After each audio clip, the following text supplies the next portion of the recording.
بسم اللہ الرحمن الرحیم.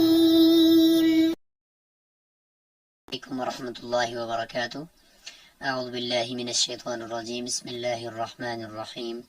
یا ایہا الذین آمنوا کتب علیکم الصیام کما کتب علی الذین من قبلکم لعلکم تتقون. عزیز طلبہ کرام، آج سبق نمبر 61 ہے اور آج کے سبق میں ہم کتاب الصوم یعنی روزے کے مسائل کو ہم شروع کر رہے ہیں. اس سے پہلے کتاب الطہارت، کتاب الصلاۃ اور کتاب الزکوٰۃ الحمدللہ مکمل ہو گئے ہیں. روزے کے بنیادی احکامات ہم یہاں سے شروع کر رہے ہیں. روزے کا مفہوم آج ہم پڑھیں گے کہ روزہ کسے کہتے ہیں. اقسام ہم روزے کی پڑھ لیں گے کہ کون کون سی اس کی انواع اور اقسام ہیں، اور پھر ان کے کچھ احکامات آج بھی انشاءاللہ تفصیل سے بیان ہوں گے. اس میں سب سے پہلے ہم پوری کتاب الصوم کا خلاصہ کریں گے، تو اس کے اندر ہم 15 چیزوں کو ڈسکس کریں گے. تو ان 15 چیزوں کا خلاصہ آج آپ کے سامنے آ جائے گا، اور پھر اس میں آج ہم انواع، رؤیت ہلال، نصاب شہادت رؤیت ہلال یعنی چاند کے دیکھنے کے لیے کتنے لوگوں کی گواہی اور اس کا کیا نصاب ہونا چاہیے، وقت، روزے کا وقت کیا ہے، کب سے کب تک ہوتا ہے، اور روزے کی تعریف کیا ہے. تو جیسے کہ آپ حضرات جانتے ہیں کہ رمضان المبارک کے اندر ہم صبح فجر کی اذان سے پہلے ہم کچھ کھانا پینا کرتے ہیں جسے ہم سحری کہتے ہیں، اور اس کے بعد پھر پورا دن ہم کچھ بھی نہیں کھاتے، کچھ بھی نہیں پیتے، اور اپنی جو بیوی ہے اس کے قریب بھی بطور ہم بستری کے نہیں جاتے. اور اسی طریقے سے وہ جو سلسلہ ہوتا ہے وہ مغرب کی اذان تک جاری رہتا ہے، غروب آفتاب تک جاری رہتا ہے. اور غروب آفتاب کے وقت ہم پھر وہ کھجور کے ساتھ یا کسی چیز کے ساتھ ہم اس کو افطار کر لیتے ہیں. تو یہی ایک روزے کا مفہوم ہمارے ذہنوں کے اندر ہے. تو آج ہم اسی کے اوپر کچھ مسائل کہ بھئی یہ روزہ کیا ہے اور کب شروع ہوا اور اس کی حکمت کیا ہے اور اس روزے کے مسائل کیا ہیں، کن کن چیزوں سے روزہ ٹوٹ جاتا ہے اور کن چیزوں سے نہیں ٹوٹے گا، وہ انشاءاللہ آہستہ آہستہ اگلے اسباق میں بھی آئے گا. لیکن فی الحال ہم روزے کی کچھ بنیادی جو چیزیں ہیں وہ ہم اس میں پڑھیں گے. تو سب سے پہلے ہم پورے باب کا خلاصہ کرتے ہیں، پوری کتاب الصوم کا، اور اس میں جتنی چیزیں ہم پڑھیں گے ان کو ایک نظر دیکھ لیتے ہیں. تو عزیز طلبہ کرام، یہ ہمارے سامنے کتاب الصوم کا پورا ایک مائنڈ میپ آپ کے سامنے ہے. اس میں سب سے پہلے ہم بات کریں گے انواع الصوم و احکامها، یعنی روزے کی انواع کتنی ہیں اور اس کے احکام کتنے ہیں. اس میں ہم بات کریں گے کہ وہ روزے کی ایک قسم ہے واجب، اور واجب کا معنی ہوتا ہے ضروری، تو اس میں پھر فرض بھی آ جائے گا کیونکہ وہ بھی ضروری ہے، اور واجب بھی آ جائے گا. تو اس لیے واجب کا جب ہم لفظ بولیں گے تو اس میں بمعنی ضروری کہ ہم کریں گے تو فرض بھی آ جائے گا اور واجب بھی. اور اگر ہم فرض کا ذکر کریں گے تو ہو سکتا ہے کہ اس میں پھر واجب نہ آئے. تو اس لیے ہم واجب بمعنی ضروری کے لیں گے تاکہ اس میں فرض اور واجب دونوں آ جائیں. تو یہ واجب ہوگا. پھر واجب کی ایک قسم ہوگی کہ جو متعلق بھی زمانے بعینی ہی ہے، اور دوسری قسم ہوگی جو متعلق بھی ذمتی ہے، یعنی کسی زمانے کے ساتھ متعین نہیں ہے بلکہ ذمے کے ساتھ متعلق ہے. اور دوسری قسم ہے روزے کی نفل، تو اس کی ہم انشاءاللہ تفصیل سے بیان کر لیں گے کہ اس کی نیت کا کیا اعتبار ہوگا کہ کب سے اس کی نیت کرنی ہے. دوسری چیز ہے جی پورے کتاب الصوم کے اندر وہ ہے رؤیت ہلال، کہ چاند کے دیکھنے کا پروسیس، کہ بھئی رمضان مبارک کا چاند دیکھنے کے لیے کب سے کمیٹی بیٹھے گی، کب دیکھنا ہے اور کس طرح کا وہ چاند ہوگا. تو اس حوالے سے پھر تیسری چیز ہم یہ پڑھ لیں گے کہ نصاب شہادت حلال رمضان کے جن لوگوں نے چاند دیکھا ہے تو کتنے لوگوں کی گواہی ہم قبول کریں گے. تو اس کے اوپر پھر دیکھیں گے کہ موسم کے حالات کو دیکھتے ہوئے گواہی کے اندر تعداد میں بھی کمی زیادتی کی جا سکتی ہے. چوتھے نمبر پر یہ جی کہ وقت، کہ روزے کا وقت کب سے کب تک ہوتا ہے. پانچویں چیز ہے کہ تعریف، کہ روزہ کہتے کسے، جس طرح بھی ہم نے کچھ خارجی مفہوم آپ کے سامنے رکھا. اور اسی طریقے سے چھٹی چیز ہوگی کہ کن کن چیزوں سے روزہ ٹوٹتا ہے اور کن چیزوں سے روزہ نہیں ٹوٹتا. ما یفسد الصوم و ما لا یفسد، اس میں جنایت قاصرہ ہوگی، یعنی ہلکی جنایت ہوگی تو اس کا الگ حکم ہوگا، اور جنایت تامہ یعنی کاملہ ہوگی، جنایت کاملہ ہوگی تو اس کا الگ حکم ہوگا. اور اس طریقے سے کفارہ صوم ہوگا. ساتویں نمبر پر کفارہ صوم ہوگا کہ روزے کا کفارہ کتنا ہے. اور اگر کسی نے جان بوجھ کر روزہ افطار کر لیا ہے تو اس نے کیا کفارہ دینا ہے۔ اور 8ویں چیز ہے کہ وصول الشیء بالمنفذ الخلقی، بالمنفذ یعنی کسی انسان کے جسم کے اندر کوئی سوراخ ہے تو اس کے ذریعے سے کسی چیز کا پیٹ میں پہنچ جانا۔ تو چونکہ روزے کا ٹوٹنے کا سب سے بنیادی قاعدہ یہی ہے کہ اندر کسی چیز کے داخل ہونے سے روزہ ٹوٹتا ہے، کسی چیز کے باہر نکلنے سے روزہ نہیں ٹوٹتا۔ تو یعنی کسی چیز کے باہر نکلنے سے حدیث میں آتا ہے کہ وضو ٹوٹتا ہے، اور کسی چیز کے اندر داخل ہونے سے روزہ ٹوٹتا ہے۔ تو یہ ہم اس کے بارے میں پڑھیں گے۔ اس میں بالمنفذ الخلقی ہوگا کہ جو حقیقتاً اللہ تعالیٰ نے جو ہمارے جو منفذ بنائے ہیں، سوراخ جسم کے اندر بنائے ہیں، تو ان کے ذریعے سے کوئی چیز داخل ہو جائے تو اس کا کیا حکم ہوگا، اور غیر خلقی سے کوئی چیز داخل ہو جائے اس کا کیا حکم ہوگا۔ اور 9ویں نمبر پر ہے جی مکروہات، روزہ کے مکروہات کہیں کہ روزہ رکھ کر کن کن چیزوں سے ہم نے باز رہنا ہے، نہیں کرنا ان کو۔ 10ویں نمبر پر ہے کہ الاعذار المبیحہ للصوم، کہ روزے کو افطار کرنے کے لیے جو عذر ہوتے ہیں وہ کون کون سے ہیں، تو یہ 5 ہیں، جیسے مرض ہے، اور سفر ہے، اور حمل ہے عورت کے پیٹ میں، اس کی وجہ سے وہ روزہ افطار کر سکتی ہے۔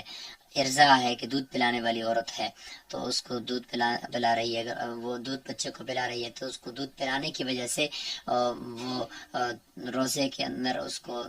کمزوری آ سکتی ہے، اور اس کا یا یہ کہ بچے کا دودھ خشک ہو سکتا ہے، اور بچے کو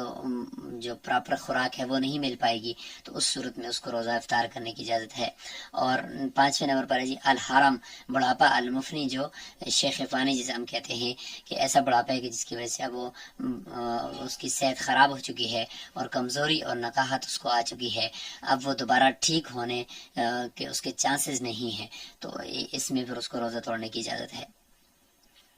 اور 11ویں نمبر پر ہم پڑھیں گے مقدار و فدیت الصوم، کہ روزے کا فدیہ کی مقدار کیا ہے، کہ شیخ فانی جب روزہ نہیں رکھ سکتا تو اس کا فدیہ اس نے دینا ہے، تو فدیہ کی کیا مقدار ہوگی وہ ہم پڑھیں گے۔ 12ویں نمبر پر ہم پڑھیں گے کہ ایجاب العبد علی نفسہ بالفعل، کہ کوئی آدمی اپنے نفس پر، اپنے آپ پر خود روزے کو لازم کر لے تو اس کی کیا صورتیں ہوں گی وہ ہم پڑھیں گے۔ پھر 13ویں اور 14ویں مسئلے میں کچھ 2 معکوس مسئلے ہوں گے۔ 13ویں میں ہے کہ مسئلتان معکوستان ہوں گے کہ غیر مکلف، روزے کا غیر مکلف آدمی تھا وہ مکلف ہو جائے، اس کا پھر کیا ہوگا، یا مکلف تھا وہ غیر مکلف بن جائے تو اس کا پھر کیا حکم ہوگا۔ اس طریقے سے دوسرے 2 مسئلتان معکوستان 14ویں نمبر پر ہوں گے۔ اس میں ایک تو یہ کہ جو عذر ہے روزے کو توڑنے کا وہ ظاہر ہو جائے، یہی ہے کہ عذر جو تھا وہ ظاہر ہو جائے، تو عذر ظاہر ہو جائے تو اس کا کیا حکم ہوگا، اور عذر زائل ہو جائے تو پھر اس کا کیا حکم ہوگا، یہ ہم پڑھیں گے تفصیل سے۔ اور 15ویں نمبر پر ہوگا الخطا فی السحور و او الافطار، یعنی غلطی ہو جائے اگر سحری کے وقت کے اندر، یہ ہے کہ افطار کے وقت کے اندر غلطی سے وہ آگے پیچھے ہو جائے تو اس کا کیا حکم ہوگا۔ اور آخر میں خاتمۃ الباب ہوگا جس میں ہم بات کریں گے رؤیت ہلال فطر، یعنی عید الفطر کا جو چاند ہے اس کے متعلق، اور اس کی گواہی کتنے لوگوں کی قبول ہوگی، تو اس سے متعلق ہم بات کریں گے۔ تو یہ پورا خاکہ آپ کے سامنے کتاب الصوم کا آگے کہ اس کے اندر ہم نے یہ چیزیں پڑھنی ہیں۔ تو عبارت کی طرف آ رہے ہیں، تو کتاب الصوم ہے۔ تو الصوم جیسے کہ آپ نے اس کا خارجی مفہوم سن لیا کہ صبح سے لے کر یعنی فجر کی اذان کا وقت جب داخل ہو جاتا ہے جسے ہم صبح صادق کہتے ہیں، اس کے بعد ہم کچھ بھی نہیں کھاتے، کچھ بھی نہیں پیتے، اور عورت کے قریب بھی نہیں جاتے جماع کے لیے۔ تو یہ 3 جو بنیادی کام ہم نہیں کر رہے ہوتے، ہم جو یہ چاہتے ہیں کہ ہمارے جسم کے اندر کوئی بھی چیز داخل نہ ہو جائے، اور کسی بھی طریقے سے ہمارے جسم یا ہمارے معدے کے اندر کوئی چیز نہ پہنچ جائے، ہماری یہ کوشش ہوتی ہے پورا دن۔ اور پھر ہم مغرب کی اذان کے وقت کچھ کھاتے پیتے ہیں، دیکھیں پورا دن ہم رک رہے ہوتے ہیں، تو اپنے آپ کو روکتے ہیں ان چیزوں سے، کھانے سے، پینے سے، یعنی جو چیز جسم کو طاقت دیتی ہے اور جس کی طرف ہماری طبیعت مائل ہوتی ہے کہ اس کو کھایا جائے یا اس کو کیا جائے، تو وہ ہم نہیں کر رہے ہوتے۔ تو اسی کو ہم صوم کہتے ہیں۔ عربی کے اندر جو صوم ہے اس کا یہی معنی ہوتا ہے امساک۔ صوم کا معنی امساک، اپنے آپ کو روکنا، تو یہ انسان اپنے آپ کو روک رہا ہوتا ہے، تو یہی صوم ہے جی۔ تو روزے کی ہم دو قسمیں کر لیتے ہیں، جس طریقے سے ہم نے مائنڈ میپ میں پڑھا، تو سب سے پہلے ہم اس کی دو قسمیں پڑھ لیتے ہیں کہ الصوم ضربانی، روزے کی دو قسمیں ہیں، واجب و نفل،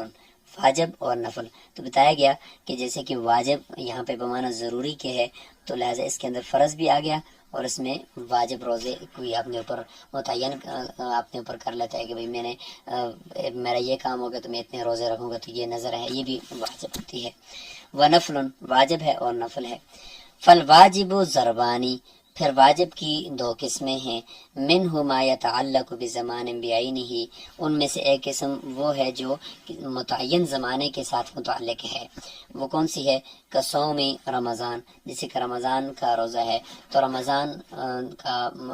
المبارک کا مہینہ جب آتا ہے تو پھر یہ روزے رکھنے پڑتے ہیں۔ والنظر المعین، اور نظر معین ہے کہ کوئی آدمی کہتا ہے کہ میرے اوپر جمعے کے دن کا روزہ رکھنا لازم ہے، فلاں اگر میرا کام ہو گیا تو میں جمعے کا دن کا روزہ رکھوں گا، تو متعین ہو گیا وہ۔ تو اب دیکھیں رمضان مبارک کا مہینہ بھی متعین ہے، کلیئر ہے، اور متعین دن کا روزہ بھی جو ہے اس دن اس نے رکھنا ہے، وہ بھی کلیئر ہے۔ تو چونکہ وہ دن متعین ہو گیا ہے، لہٰذا اگر اس نے رات کو نیت کی، پھر بھی اس کا صبح روزہ ویسے بھی اس نے رکھنا ہے، نہیں کی تو صبح اگر اس نے زوال سے پہلے زوال سے یعنی نصف نہار شریع سے پہلے اگر اس نے نیت کر لی تو پھر بھی اس کا روزہ ہو جائے گا، کیونکہ وہ دن اس کا اس روزے کے لیے متعین ہے، تو رات ہی سے نیت کوئی ضروری نہیں ہے۔ لہٰذا فیجوز صومہ بنیت من اللیل، لہٰذا اس کا روزہ رکھنا یہ جائز ہے رات کی نیت کے ساتھ بھی۔ فإن لم ينوي، اگر اس نے رات کو نیت نہیں کی، حتی اصبح، یہاں تک صبح کر لی، تو اجزأتہ النیت، تو اس کے لیے کافی ہو جائے گی وہ نیت۔ کون سی نیت؟ فرمایا کہ ما بینہ و بین الزوالی، یعنی صبح صادق ہے اس کے بعد سے لے کر زوال تک جو درمیان میں وقت ہے، اس کے درمیان میں وہ نیت کر سکتا ہے۔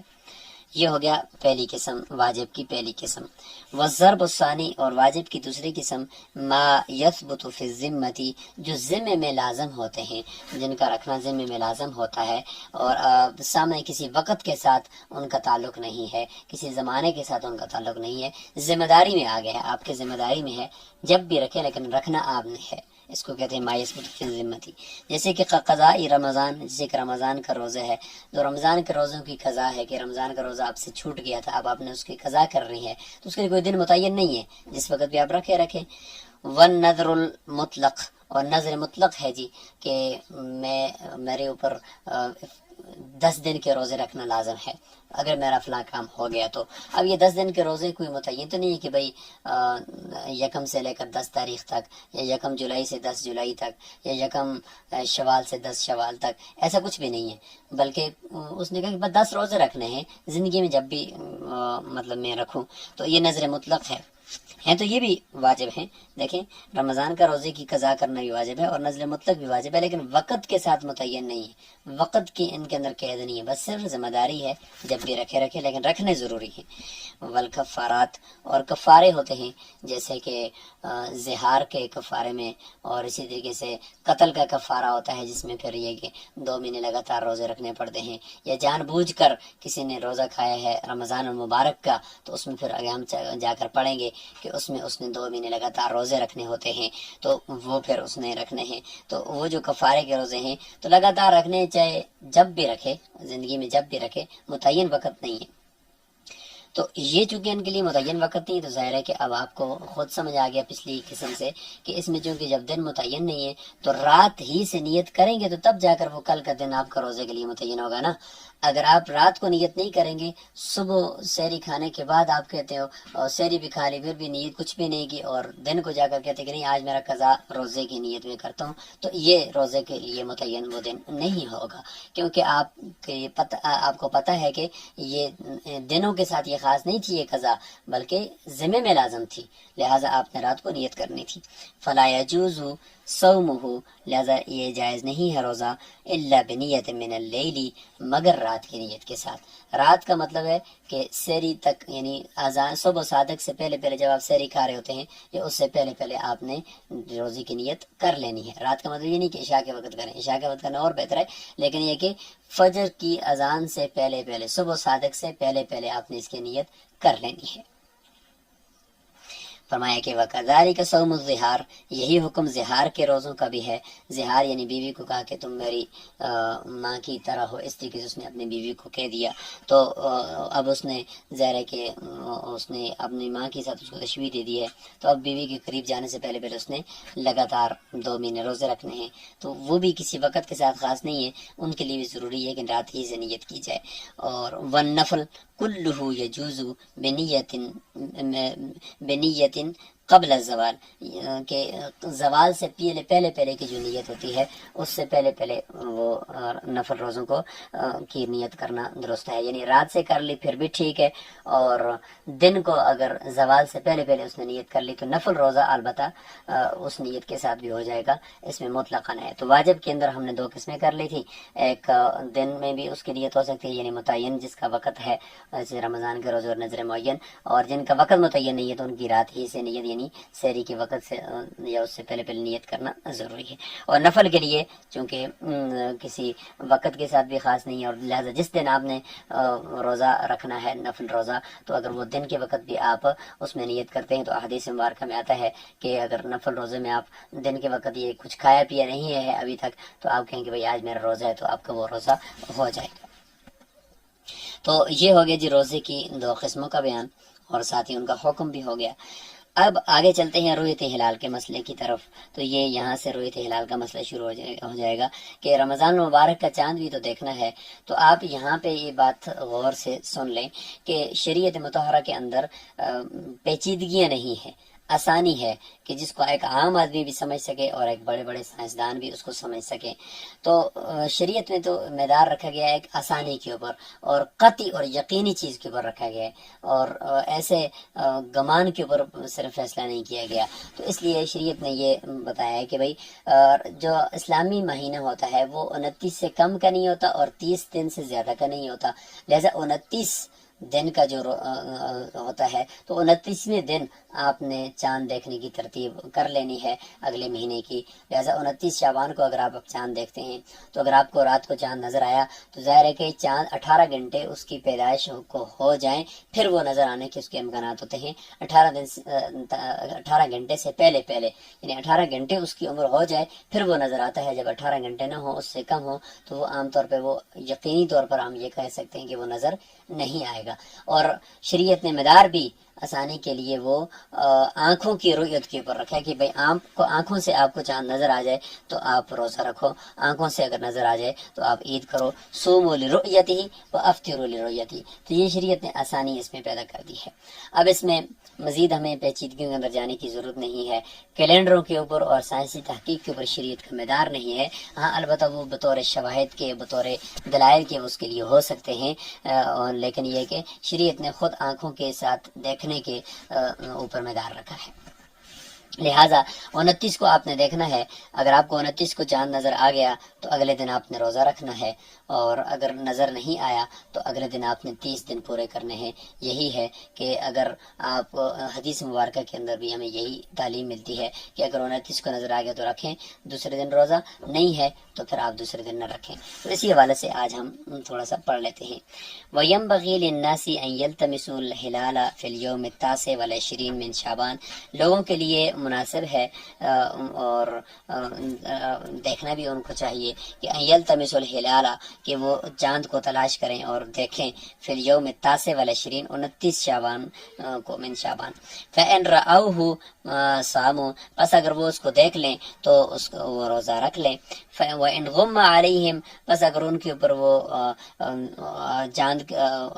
پوشیدہ ہو جائے یعنی ان کے اوپر چھپ جائے اور ان کو نظر نہ آئے وہ چاند، غم علیہم کا معنی کسی بادل کی وجہ سے، تو اکملو عدت شعبان 30 یومن تو وہ مکمل کریں گے شعبان کی 30 دن کو مکمل کریں گے.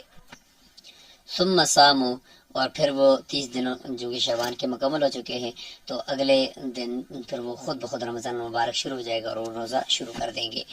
ومن رأى ہلال رمضان، اور اگر کسی نے رمضان المبارک کا چاند دیکھا، اکیلے اس نے دیکھ لیا ہے، وحدہ، اس کے علاوہ اس کے ساتھ اور کوئی بھی نہیں تھا، صاما، وہ خود روزہ تو رکھے گا، کیونکہ حدیث میں صوم لرؤیتی کہ روزہ چاند کو دیکھ کر رکھو، تو اس نے تو دیکھ لیا ہے، لہذا اس کے لیے تو وہ شریعت مطالعہ کا روزہ رکھنے کا حکم متوجہ ہو جائے گا۔ لیکن وَإِن لَّمْ يَقْبَلِ الْإِمَامُ شَهَادَتَهُ، اگرچہ امام نے اس کی گواہی کو قبول نہ کیا ہو، امام نے فیصلہ کیا ہے کہ بھئی رمضان مبارک کا چاند نظر نہیں آیا، لیکن اس آدمی کو یقینی طور پر 100% یہ یقین ہے کہ میں نے چاند دیکھ لیا ہے، تو وہ خود روزہ تو رکھے گا، لیکن دوسروں کو ترغیب نہیں دے گا کہ بھئی میں روزہ رکھتا ہوں تم بھی رکھو، نہیں، کیونکہ جو ہلال کمیٹی کا جو چیئرمین ہے اس کے اعلان کا اعتبار ہے، اس قاضی کے اعلان کا اعتبار ہے کہ اس نے اگر اعلان کر دیا ہے کہ چاند نظر نہیں آیا تو پھر لوگوں نے ایک بندے کی وجہ سے روزہ نہیں رکھنا، ورنہ انتشار پیدا ہو جائے گا۔ وَإِذَا كَانَ فِي السَّمَاءِ عِلَّةٌ، اگر آسمان کے اندر بادل ہیں، علت کا معنی غبار ہے یا بادل ہیں اور نظر نہیں آ رہا آسمان، تو فرمایا کہ قبل الامام شہادت، تو امام قبول کرے گا شہادت الواحد العدل، ایک آدمی کی گواہی کو بھی قبول کر لے گا، العدل جو وہ انصاف پسند ہو اور عادل ہو، فی رؤیت الہلال، چاند کے دیکھنے میں، یعنی العدل فی رؤیت الہلال ہو، یعنی چاند کے دیکھنے کے اندر ایک تو یہ کہ عادل ہو، یعنی وہ سمجھدار بھی ہو، اور ساتھ ساتھ یہ کہ وہ انصاف سے کام لیتا ہو، اور ساتھ یہ کہ وہ اس میں کوئی جھوٹ بولنے کا اس کے اندر ہمیں اس پہ شک نہ ہو۔ تو اس لیے چونکہ چاند کے دیکھنے کے اندر وہ اس ایک بندے کی گواہی کو بھی امام قبول کر لے گا، تو اس لیے فرمایا کہ قبل الامام شہادت الواحد العدل فی رؤیت الہلال، کہ چاند کے دیکھنے میں ایک کی گواہی بھی قبول ہو جائے گی جو عادل ہو، رجلاً کان او امرأۃً، چاہے وہ مرد ہو یا عورت ہو، حرًا کان او عبدًا، آزاد ہو یا غلام ہو، فإن لم يكن في السماء علة، بس اگر آسمان کے اندر کوئی گرد و غبار نہیں ہے، بالکل آسمان صاف ہے، تو ظاہر ہے کہ پھر تو سب دیکھیں تو تب جا کر گواہی قبول ہوگی نا، کیونکہ سب کے سامنے ہے آسمان، تو ایک بندہ کہتا ہے کہ میں نے دیکھے اور باقی سب کہتے ہیں میں نے نہیں دیکھا، تو ہم یہ کہیں گے یہ ایک بندہ جھوٹ بولتا ہے، کیوں؟ اس لیے کہ آسمان صاف ہے، سب کو نظر آ جانا چاہیے، تو اس کو نظر آیا دوسروں کو نظر کیوں نہیں آیا؟ ہاں، آسمان کے اندر جب گرد و غبار تھا تو ایک بندے کو نظر آنا یہ ممکن ہے کہ تھوڑا سا بادل چھٹ گئے اور اس نے دیکھ لیا اور اس کے بعد بادل پھر آگے اور لوگوں نے نہیں دیکھا، تو ایسا تو ہو سکتا ہے، لیکن اس میں ایسا نہیں ہو سکتا، چونکہ رمضان المبارک یہ دینی امر ہے، اللہ تعالیٰ کا حق ہے، تو اس میں ایک بندے کی گواہی بھی قبول ہو جاتی ہے۔ جہاں پہ بندوں کا حقوق اور عباد کا مسئلہ ہوتا ہے تو اس میں چونکہ سنگینی ہے، اس میں پھر یہ ہے کہ 2 بندوں کی گواہی پھر ضروری ہوتی ہے، جیسے کہ عید کا چاند ہے تو اس میں 2 بندوں کی گواہی قبول ہوگی، کیونکہ اس میں لوگوں کے مسائل بھی ہیں کہ بھئی لوگوں کے حقوق کا مسئلہ بھی ہے کہ اب انہوں نے عید کرنی ہے اور اب انہوں نے جو ہے وہ اس کے بعد ان کے لیے مسائل ہیں، تو اس لیے وہاں پہ 2 بندوں کی گواہی چاند کے دیکھنے کے لیے ضروری ہوتی ہے، آگے ہم پڑھیں گے۔ تو یہ ہو گیا، تو فرمایا کہ اگر آسمان کے اندر بادل ہوں تو لم تقبل الشہادۃ، کہ لہذا یا لم تقبل الشہادۃ، تو گواہی قبول نہیں کی جائے گی کہ ایک آدمی کی، حتی یراہ جمع کثیر، یہاں تک کہ ایک بہت بڑی جماعت لوگوں کی وہ دیکھ لے، یقع العلم بخبرہم، کہ ان کے خبر کے ساتھ ایک یقین حاصل ہو جائے، ایک علم حاصل ہو جائے، تو اس کو ہم قبول کریں گے۔ تو یہاں تک ہو گیا چاند کی رؤیت سے متعلق، اور اس میں یہ کہ ہیلی کاپٹر کے ذریعے سے اگر آپ اوپر جا کر چاند کو دیکھتے ہیں تو پھر بھی ٹھیک ہے، چونکہ ایسی چیز کو آپ نے دیکھ لی جیسے کہ آپ اونچے ٹیلے سے آپ دیکھ رہے ہیں، تو اگر ہیلی کاپٹر سے جا کر آپ نے دیکھا تو آپ کو چاند نظر آ گیا، اس کی رؤیت کا اعتبار ہے۔ ہوائی جہاز اگر بہت اونچا نہیں ہے جس سے مطلع جو ہے وہ مختلف ہو جائے، تو اس سے بھی اگر آپ دیکھ رہے ہیں تو وہ اس کی رؤیت کا بھی اعتبار کیا جا سکتا ہے، جو آپ کے مطلع کے قریب ہے، ہوائی جہاز میں کسی نے اگر دیکھ لیا ہو تو وہ بھی اعتبار ہے۔ اور دوسرے جو کینیڈا سے اوپر کے علاقے ہیں جہاں پر چاند یہاں پہ 6 مہینے کا دن 6 مہینے کی رات ہوتی ہے، تو وہاں پہ لوگ روزہ کیسے رکھیں گے، تو اس کا تعلق ہم انشاءاللہ ابھی نیچے وقت کے اندر جو ہے وہ بتا دیتے ہیں۔ تو بہرحال یہ ہو گیا جی چاند کی رویت سے متعلق مسئلہ۔ اب آتے ہیں وقت کی طرف کہ وقت الصوم من حین طلوع الفجر الثانی الی غروب الشمس، کہ روزے کا جو وقت ہے وہ جیسے بتا دیا ہم نے مفہوم خارجی کے اندر کہ فجر کے طلوع یعنی فجر ثانی یعنی صبح صادق کے طلوع ہونے سے الی غروب الشمس سورج کے غروب ہونے تک کا وقت ہے۔ اس دوران آپ نے کچھ کھانا پینا نہیں ہے، جیسے کہ قرآن مجید میں ہے کلوا واشربوا حتی یتبین لکم الخیط الابیض من الخیط الاسود من الفجر۔ تو اس میں پھر ہم بات کر لیتے ہیں کہ وہ علاقے کہ جہاں پر نارمل دن رات نہیں ہو رہے، 6 مہینے دن 6 مہینے رات ہوتا ہے، یا بہت زیادہ وقت تک دن ہی رہتا ہے اور پھر بہت زیادہ عرصے تک رات ہی رہتی ہے، تو وہاں پہ کیا کریں گے؟ تو وہاں پہ پھر اس کا یہ ہے کہ ان لوگوں نے قریب ترین جو جگہ جہاں پہ نارمل دن رات ہو رہے ہیں تو اس کا جو کیلنڈر ہے اس کیلنڈر کو دیکھ کر اس کے اوپر وہ روزہ رکھیں گے اور اسی کے مطابق وہ افطار کریں گے۔ یاد رکھیں کیلنڈر کے اوپر تو اسلامی جو احکامات ہیں ان کا مدار نہیں ہے، لیکن کیلنڈر کے اوپر اگر تجربہ کر کر کے سائنسدانوں نے اور لوگوں نے اتنا تجربہ کر دیا کہ اسی کے مطابق ہی ہمارا غروب ہو رہا ہے، اسی کے مطابق چاند نظر آ رہا ہے، اسی کے مطابق یہ سارا کچھ ہو رہا ہے، تو اس کیلنڈر کو بھی پھر لیا جا سکتا ہے۔ لیکن حقیقت میں مدار جو ہے وہ وہی صبح صادق، پھر غروب آفتاب، پھر وہی چاند کا نظر آنا۔ شریعت نے اس طرح اس کو رکھا ہے کہ کوئی ایک ان پڑھ آدمی بھی جو کیلنڈر کو بالکل نہیں سمجھتا وہ بھی ان چیزوں کو دیکھ کر وہ روزہ رکھ سکتا ہے، روزہ افطار کر سکتا ہے۔ روزے کی تعریف کیا ہے؟ فرمایا والصوم هو الامساک عن الاکل والشرب والجماع نہارا مع النیة، روزہ وہ روکنا ہے اپنے آپ کو، اپنے نفس کو روکنا ہے کھانے سے، پینے سے اور ہم بستری کرنے سے دن کے وقت، رات کے وقت نہیں بلکہ دن کے وقت، مع النیة ساتھ ساتھ نیت بھی ضروری، جیسے کہ ہم نے تذکرہ کر لیا۔ فإن یہاں سے آگے ہے کہ بھئی